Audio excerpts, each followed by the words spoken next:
বৈষম্য বিরোধী ছাত্র আন্দোলনে নিহত ছাত্র ইমাম হাসান হত্যার বিচারের দাবিতে 250-টিরও বেশি ডিজাইন অপশন নিয়ে ওয়ালটন স্মার্ট ফ্রিজ, বোঝে আপনার প্রয়োজন।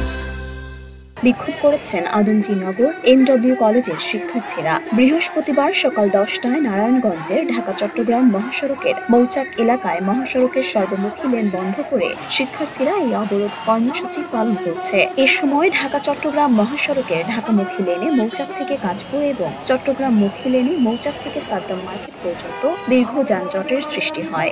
এতে তীব্র ভোগান্তিতে পড়েছে যাত্রীরা। অনেকে পায়ে হেঁটে গন্তব্যে রওনা দিয়েছে।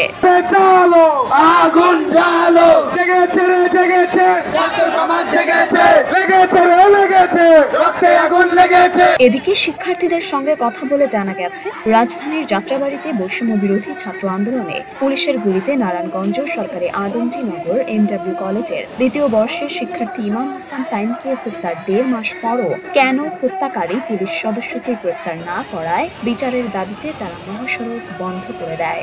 আমরা এখানে সবাই আজকে মানববন্ধন করতেছি। তার দাবি একটাই, আমার ভাই আমার বন্ধু তাইম হত্যার আজকে 1.5 মাস পারিয়ে গেলেও তারা প্রশাসন কোনো জবাবদিহিতা করছে না। আমরা এই 1.5 মাস যাবৎ প্রশাসনের ঊর্ধ্বতন কর্মকর্তা, ডিসি, এডিসি, এসপি, সমন্বয়কদের সাথে পর্যন্ত আমরা কথা বলেছি। তারা আমাদেরকে আশ্বাস দিল, তারা আজকে 1.5 মাস হয়ে গেল তারা কোনো বিচারের আওতায় তাদেরকে আসছে না। এমনকি যে পুলিশ কর্মকর্তা যাত্রাবাড়ি থানায় কর্মরত ছিল এসআই জাকির, এই জাকির এখন চট্টগ্রামে ডিউটিরত অবস্থায়, তার ডিউটি এখনো বহাল আছে। কেন তার ডিউটি বহাল থাকবে? তাকে কেন বিচারের আওতায় আনা হবে না?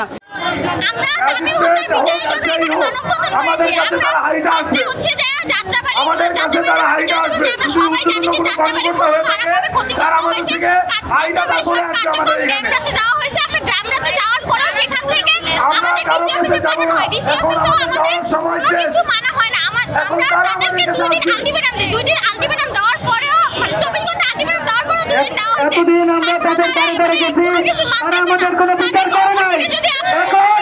এখন তারা আমাদের কাছে আসে, আমরা তাদের কাছে যাবে না। আজকে আমাদের এই আন্দোলন, এই মানববন্ধন আপনারা দেখতে পাচ্ছেন। আমারই বন্ধু ইমাম হাসান তাইম, ওর হত্যার বিচার আদায়ের জন্য আজকে আমরা এই মানববন্ধনে গিয়েছি।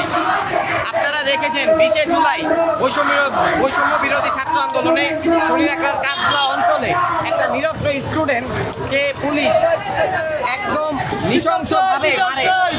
ওকে গুলি করতে করতে স্পটে ওকে মেরে ফেলে। তো 20 জুলাই থেকে আজকে 12 সেপ্টেম্বর এই প্রায় 1.5 মাস যাবৎ আমরা সকল ধরনের প্রশাসনের সর্বোচ্চ লেভেল পর্যন্ত যাই। যাওয়ার পর ওনারা এই 1.5 মাস যাবৎ আমাদেরকে ঘুরায়। আমরা এটলাস 2 দিন আগে ডিবিকে 48 ঘন্টার আলটিমেটাম দেই। পুলিশের গুলিতে রাজারবাগ পুলিশ লাইন্সের উপপরিদর্শক মোহাম্মদ ময়নাল হোসেন ভুইয়ার ছেলে নারায়ণগঞ্জ সরকারি আদমজীনগর এমডব্লিউ কলেজের 2য় বর্ষের শিক্ষার্থী ইমাম হাসান তাইমকে হত্যার অভিযোগে ওয়ারী বিভাগের উপপুলিশ কমিশনার মোহাম্মদ ইকবাল হোসেন সহ 5 জনের বিরুদ্ধে মামলা দায়ের করা হয়। মরিয়ম মির, ঢাকা পোস্ট।